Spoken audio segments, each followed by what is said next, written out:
Classificação indicativa. Livre para todos os públicos.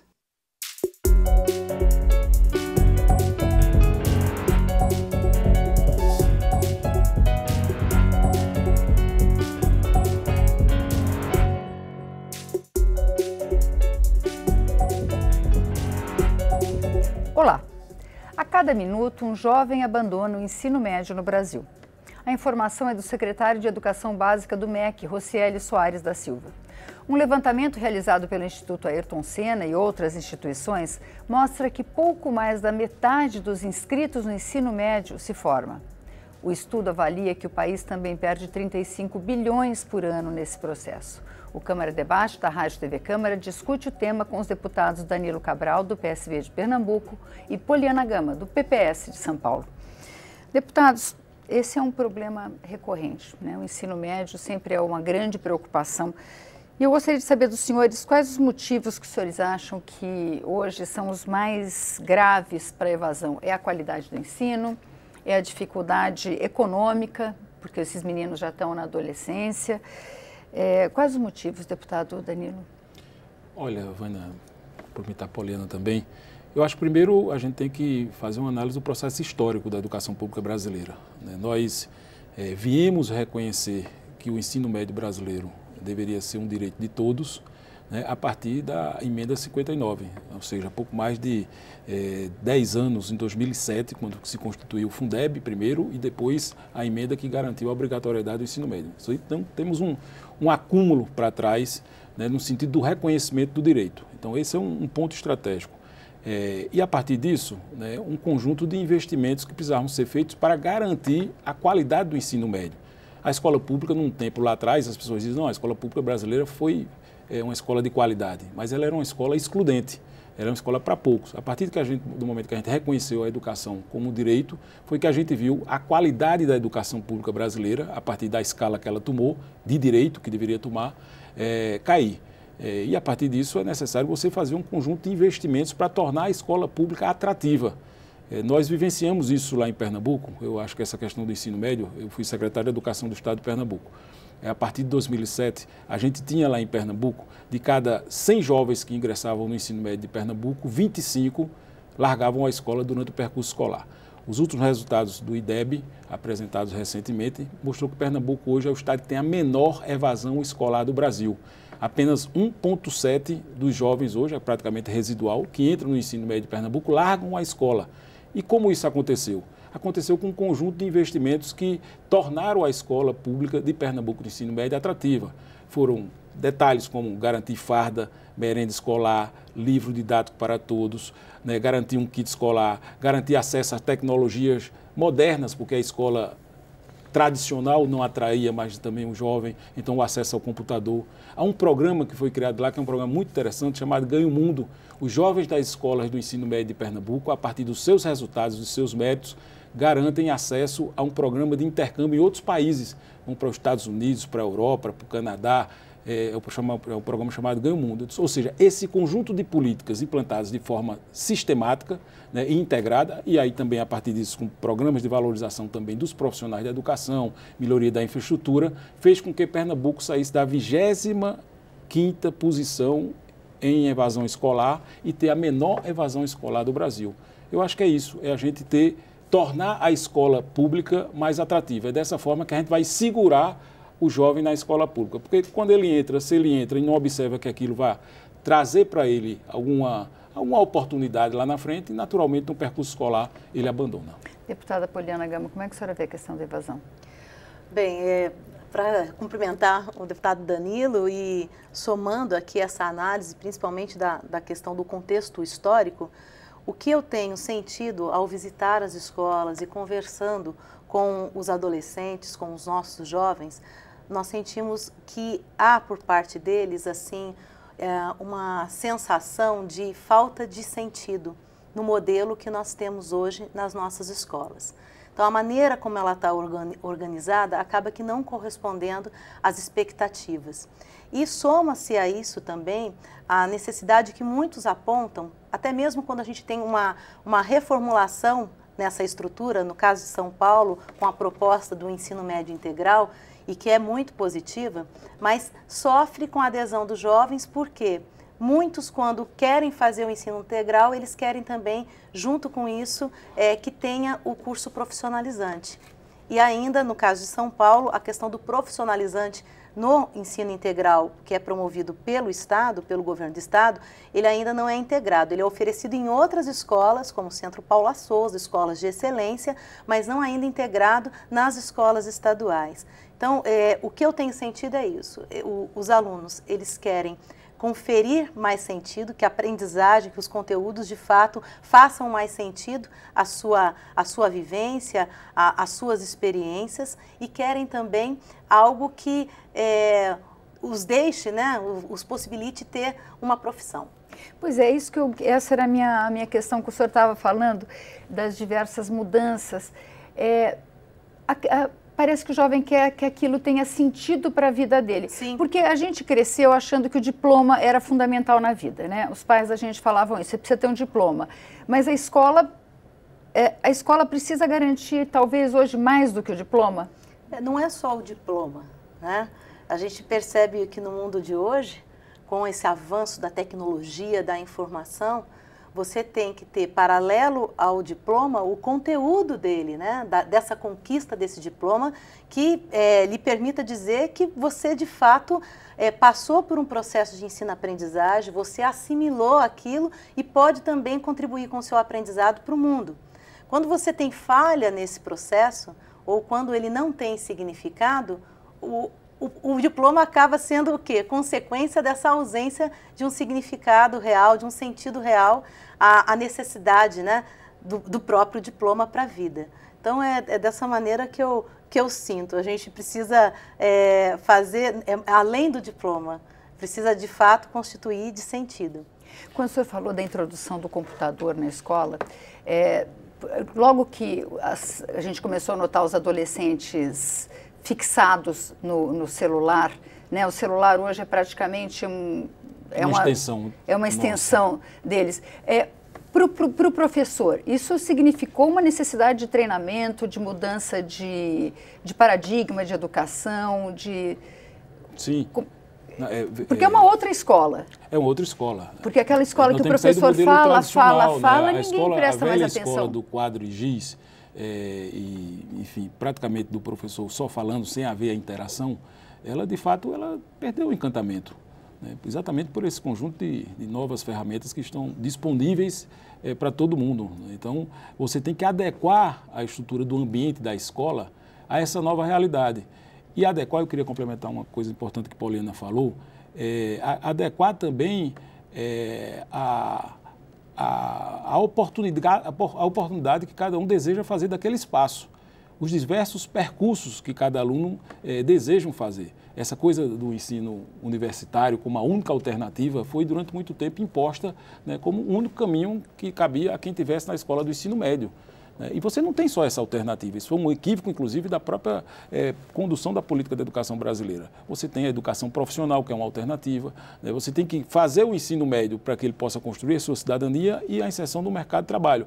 E eu acho que a gente teve um avanço importante lá em Pernambuco, quando a gente avançou também na escola do ensino integral, que é o que está presente hoje na própria política também de reformulação do ensino médio, né, em que pese ser tímida no horizonte de implantação dela, mas eu vou te dar um dado, a meta do Plano Nacional da Educação é colocar até 2024 50% das escolas como sendo de ensino médio e 25% das matrículas sendo de ensino médio integral. Pernambuco é o primeiro estado da federação a ter 51% dos alunos das matrículas já em educação em tempo integral. E a partir da ampliação da jornada de sala de aula, aí você permitiu que vocês pudessem também dar novas oportunidades também de percursos escolares. Ou seja, você pode ir para o mercado de trabalho, mas pode querer ir para a universidade, como pode querer trilhar outro caminho também.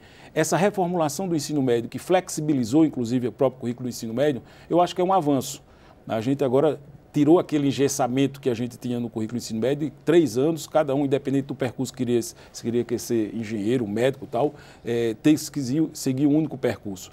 Agora, tem uma falha, que foi isso que inclusive nós levantamos no projeto que tramitou aqui no Congresso da reformulação do ensino médio, que é a ausência da capacidade de financiamento dessa política, porque o ensino integral tem uma conta, né, que precisa ter mais investimentos para você garantir. Quando você amplia a jornada integral, você precisa de mais professores, de mais merenda, né, adequar transporte escolar, ou seja, reformular muitas vezes a estrutura física da escola, ou seja, tem um conjunto de requisitos que precisam ser respeitados para que essa política ela tenha uma eficácia, senão ela vai se transformar ali num programa pontual e não vai ter o resultado que a gente deseja. Deputada, a senhora se referiu à questão do ensino profissionalizante e a um obstáculo nele. A gente conhece a eficácia em termos de empregabilidade do ensino técnico, né, das escolas técnicas, inclusive com excelência. Como é que a senhora vê a questão do profissionalizante, né? Como é que ele vai formar essa pessoa? Para que ele está sendo formado? Nós temos discutido isso no âmbito da comissão e também em várias comunidades, porque entendemos que, ao propor o curso técnico profissionalizante, né, no nível do ensino médio, ele tem que conjugar também com uma necessidade local. Porque muitas vezes não adianta você oferecer um curso técnico profissionalizante que não tenha um retorno positivo para esse aluno, para que ele tenha de fato assim, um ingresso no mercado de trabalho, né? Então, tem que ter aí uma conjunção de fatores e também uma convergência na gestão das políticas públicas, de educação e também de planejamento estratégico, de desenvolvimento econômico também do país, com os setores que podem contribuir, sim, com essa sinalização do que a gente precisa hoje em termos de mão de obra e de profissionais no mercado. Bom, a gente vai fazer um pequeno intervalo e volta daqui a pouco, continuando com essa conversa.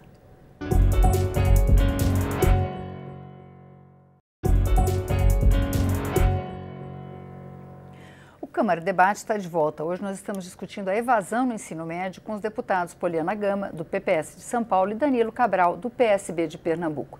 Deputados, o Instituto de Estatísticas da Unesco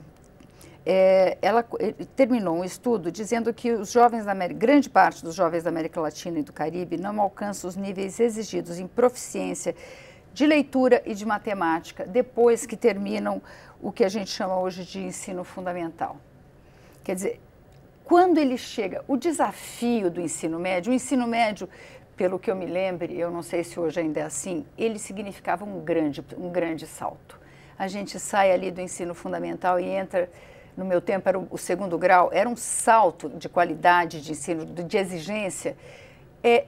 Quando você sai sem saber ler, a avaliação é quase de um analfabetismo funcional. A pessoa sai sem saber entender o que lê. Isso também não afasta o aluno do ensino médio? Sem dúvida alguma, porque o ensino médio... Como é que esse degrau, como é que se... Veja, a gente tem que ter uma leitura da educação de uma forma integrada, né? O básico é isso, né? Quando a gente discute o ensino médio, a gente não pode fazer essa discussão descolada da qualidade do ensino fundamental, né? E até do pré-escolar. O problema é que hoje a gente também tem um ensino fundamental que ele não responde também aos desafios do ponto de vista da formação e gera acúmulos e déficit de aprendizado, que é isso que nós estamos discutindo, né? Os alunos chegam no nível do ensino médio já com um grande déficit e a gente vê isso muito, por exemplo, na distorção idade-série.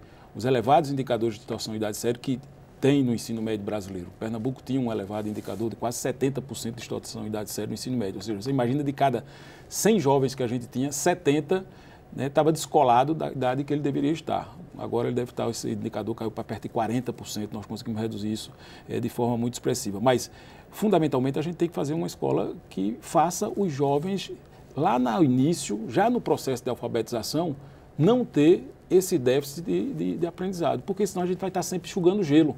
Nós vamos estar sempre, esse dado que está apontado aqui de 35 bilhões, que você inclusive falou aqui, é isso, é você estar gastando repetidas vezes com o mesmo aluno. Então, claro, a estruturação do ensino médio é importante, mas se a gente não corrigir na origem o problema, nós vamos estar, durante o processo histórico, desperdiçando, inclusive, recursos públicos e desperdiçando talentos, mais do que isso, desperdiçando talentos e, enfim, não dando a oportunidade que as pessoas merecem ter. Deputada, minha mãe era alfabetizadora e eu dei aula de redação na universidade. E eu lembro que eu tinha aluno que separava o N do H, quando separava a sílaba. E minha mãe olhou isso e falou, desiste. Se não ensinou, se não aprendeu isso, até agora não aprende mais. Como é que a senhora vê esse problema do ensino fundamental para quem vai para o ensino médio? Como é que se resolve esse Bom, vamos esse tentar degrau? aqui fazer uma síntese de algo que é extremamente desafiador e grave, né? Até porque quando você analisa a questão estrutural de um orçamento público para a educação, você tem o que? Um investimento muito maior no telhado, ou seja, eu estou fazendo uma comparação aqui com uma construção de uma casa. Você tem muito mais um investimento no telhado, que seria o ensino superior, que também merece o investimento, mas comparando com o que se investe na base, é muito menor, chega a ser 4 vezes menor. Então você tem, se não me falha a memória do que eu tenho anotado aqui, pouco mais de 30 bilhões para o ensino superior e cerca de 9 bilhões, né, destinado para a educação básica. Quando paralelo a isso, já há inúmeras pesquisas, inclusive tive a oportunidade de participar de um curso sobre a questão da primeira infância no mundo, né, e a necessidade da gente olhar para isso de forma estratégica. Porque já se identificou que quanto mais a gente tem investimentos no cuidado, na questão da saúde, na questão da educação, nessa etapa fundamental da vida, de 0 a 6 anos, onde as janelas estão abertas ao desenvolvimento cognitivo, motor, enfim, uma infinidade de possibilidades, quanto mais você tem atenção para isso, o resultado no futuro, ele de fato, assim, o retorno é muito positivo. E nos países que não deram o devido destaque para essa etapa da educação, que seria, no caso, aí a política pública da educação infantil, e depois também, claro, na sequência fundamental, eles escolhem o que de índice? Gravidez na adolescência, índices de violência, analfabetismo funcional. E quando a gente começa a olhar para essas situações, a gente começa a lembrar de quem? Do nosso país. Ou seja, há uma necessidade de uma revisão do conceito e também do destino dos investimentos da política pública no país, para que, de fato, a gente possa colher na ponta melhores resultados. E, claro, isso passa decisivamente por olhar e valorizar o profissional da educação, os professores. Eu queria complementar, assim, essa fala de Poliana é muito importante quando ela fala da questão do investimento. O Brasil avançou, né, a partir da Constituição de 88, com a vinculação do percentual do orçamento. Nós tivemos o Fundef, que foi a primeira etapa ainda na década de 90, depois tivemos o Fundeb, mas o fato é que agora, recentemente, nós tivemos um retrocesso do ponto de vista da política de investimento. A chamada PEC do teto dos gastos, isso foi colocado de forma formal, inclusive pelo conjunto dos secretários do CONSED, apontava que a gente iria, no horizonte dos 20 anos de congelamento para frente do orçamento brasileiro, fixados pela PEC do teto dos gastos, retirar cerca de 120 bilhões de reais da educação pública brasileira. Foi feito, inclusive, um estudo que apontava que, se a gente pegasse o que foi aplicado na educação de 2002 a 2015, foram cerca de 800 bilhões de reais investidos no ensino médio brasileiro. Aplicado o critério da PEC dos gastos, essa capacidade de investimento cairia para 424 bilhões de reais. Então, observe que a gente está fazendo um movimento agora de inflexão do ponto de vista daquilo que deve ser colocado como prioridade no orçamento. O Brasil, como eu disse, veio no histórico de Constituição Federal, Fundef, Fundeb, e agora a gente faz um movimento de inflexão para a retirada de dinheiro da educação. Todo mundo diz que a educação é um ponto estratégico, isso é consenso, né, do ponto de vista do desenvolvimento social e econômico. Agora, ela não vai dar resposta se, não, ao invés só da fala, a gente não tiver atitude e priorizar no orçamento público brasileiro recursos para fazer face a esse conjunto de desafios que temos lá desde a pré-escola, com construção de creches. Eu estava lembrando, Poliana, você falando em creche aí agora há pouco, você tem prefeitos hoje, e aqui hoje tem uma marcha de prefeitos, em função até do processo de emendas, os prefeitos hoje não querem receber recursos para investimentos em creches, porque não tem o dinheiro para manter as creches. O pessoal. Então, tem que romper essa lógica, essa concentração de recursos que nós temos aqui na União, e a política da União é dar o dinheiro para o investimento físico, mas tem uma conta de custeio que precisa ser equacionada. O teto, só para fechar, essa coisa do piso do salário dos professores é uma coisa estratégica, nós temos que dar uma resposta a isso. E essa questão do custeio, como bem apontou o deputado, você tem assim um alto custo na educação e na saúde, que essencialmente exige o quê? Recursos humanos. Não tem como você fazer a educação, a prática na sala de aula e também atender um paciente sem o recurso humano. Você faz uso da tecnologia, sim, mas o recurso humano é o principal nesse processo. É uma despesa fixa, né? É uma despesa entra fixa. E não sai. E esse novo ensino médio vai exigir uma expansão. Na medida em que você implanta a escola de período integral, você tem uma expansão Vânia, do processo que me fez, inclusive, a votar contra a reforma. Na essência do conteúdo da reforma do ensino médio, como eu disse, a questão da flexibilização do currículo é um avanço, a questão da educação integral é um avanço. Agora, precisa do recurso para isso. A proposta que o governo apresentou, inclusive do ponto de vista da implantação da educação em tempo integral, só financiou, quando chegou a proposta da MP, só falava em 4 anos para ajudar os estados, que é quem compete a política do ensino médio. Depois, a partir até de uma proposta de uma emenda que nós apresentamos, chegou até 10 anos. Mas vai ficar uma conta para os estados. Né? A gente já tem estados hoje que estão sufocados. Vamos ver a situação, por exemplo, do Rio de Janeiro. Sequer consegue pagar hoje o salário dos professores. Como é que você vai dizer agora, faça educação em tempo integral, gaste mais dinheiro e você não dá o dinheiro para ele? Esse é o equívoco, e aí vale para todas as políticas públicas, né, de um desvirtuamento do Pacto Federativo Brasileiro. Isso é um debate estratégico que precisa ser feito. Necessário. Não pode a União perseverar nesse caminho equivocado de transferir atribuições para estados e ainda mais para municípios, que são muito mais fragilizados, ficando sem com a dar maior parte. as condições, ficando com um bolo de cada R$100 que chega de arrecadação de impostos, 60, 70 está aqui. E a responsabilidade está lá com o prefeito, você dando o piso de professor, piso de assistência de saúde, e o dinheiro para pagar isso. Então, isso tem que ser equacionado. Nós temos que rever, na base desse problema, está essa distribuição de recursos também do país. A senhora é de um estado que é famoso por ser rico, né? São Paulo também é rico em problemas. Mas o São Paulo está avançando nessa questão do ensino integral.